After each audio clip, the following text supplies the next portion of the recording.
మీరు వైసీపీ బాధ్యతలు చేపట్టిన తర్వాత జేసీ సోదరుల ఆందోళన మొదలైందంటారా?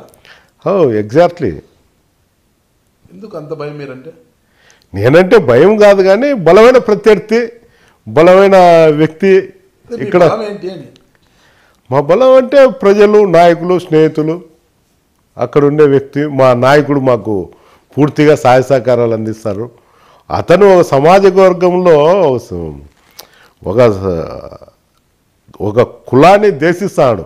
ఒక కులం ఉండే పార్టీలో చంద్రబాబు నాయుడు పుణ్యాన అతను టికెట్ తెచ్చుకొని అక్కడ నిలబడి ఆ వర్గానికి సంబంధించిన వాళ్ళతో ఓట్లు వేయించుకొని వాళ్ళను నానాకు దుర్భాషలతో, అంటే మాట్లాడలేని భాషతో వాళ్ళని హింసిస్తారు. ఈరోజు మీరు పోయి అక్కడ పల్లెలలో విచారించితే మీకే అర్థమవుతుంది.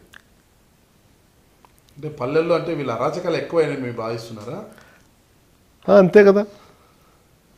జేసీ సోదరుల అరాచకాలు ఎక్కువ అయ్యాయి అంటున్నారు మీరు. అయితే జేసీ సోదరులు ఆర్థికంగా కానీ అంగబలంగా కానీ చాలా బలవంతులు. వారి ఆర్థిక కానీ అంగబలంగా ఎదుర్కోగల దమ్ము, ధైర్యం మీకు ఉందంటారా?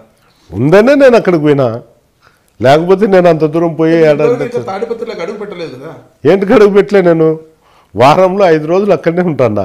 మీరే అన్నారు కదా యాడికి నేను వెళ్ళాను అంటే తాడిపత్రిలో నేను ఉంటూ ప్రోగ్రామ్స్కి వెళ్తున్నా తప్ప ఇంకో విధంగా ఏం కాదు. ప్రస్తుతం మీ పార్టీలోనే ఉంటున్నారు, పేరం నాగిరెడ్డి ఉంటున్నారు, రమేష్ రెడ్డి ఉంటారు, విఆర్ రామరెడ్డి ఉంటారు. వాళ్ళందరి మద్దతు ఎలా ఉంటుంది మీకు?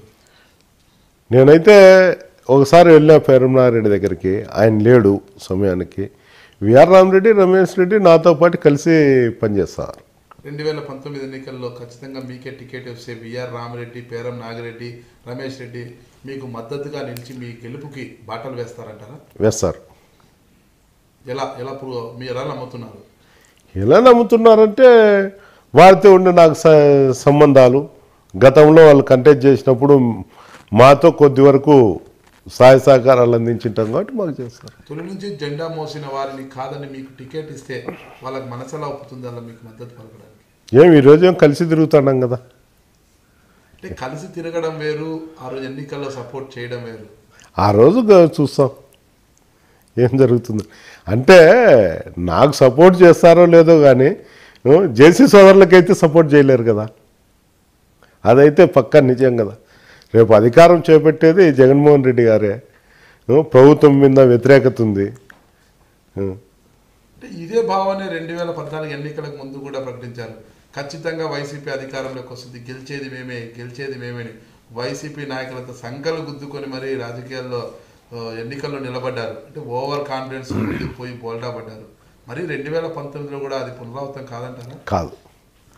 ఆ రోజు ఆయన చాలా హామీలు ఇచ్చినాడు పబ్లిక్కు, అది నమ్మి ఓట్లేసినారే తప్ప చంద్రబాబు నాయుడు ఏదో ఉద్ధరించాడనేది మటుకు కాదు. ఏం చేసినారు? ఏం చేసినారు? వడ్డీ కూడా పోలేదు డ్వాక్రా మహిళలకు, నిరుద్యోగ వృత్తి లేదు.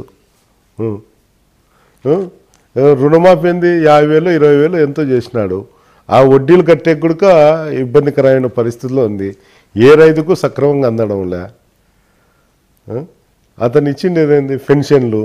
ఒక వర్గానికి పెన్షన్ అందుతున్నాయి, కొంతమందికి పెన్షన్లు కూడా అందడంలే. కానీ ప్రజలు చంద్రబాబు నాయుడుని నమ్మే పరిస్థితిలో లేరంటున్నాం. ఓకే, దా విషయాన్ని పక్కన పెడితే జగన్మోహన్ రెడ్డిని ఎందుకు నమ్మాలనుకుంటున్నారు? అంటే ఇతను ఇచ్చిన హామీలు నెరవేర్చడం లేదు. ఇంకోటి ఈయన ముందే తెలుసు కాబట్టి అతను హామీలు ఇలే. అదే హామీలు జగన్మోహన్ రెడ్డి గారు కూడా ఇచ్చి మాట తప్పింటే ఇచ్చిందంటే ఆ రోజే సీఎం అయ్యేవాడు.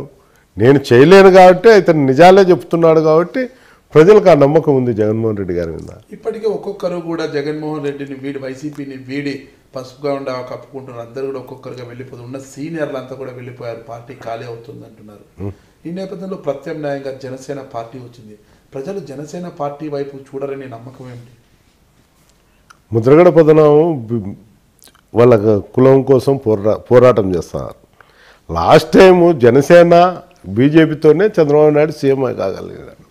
ఈరోజు ఆ పరిస్థితి లేదు.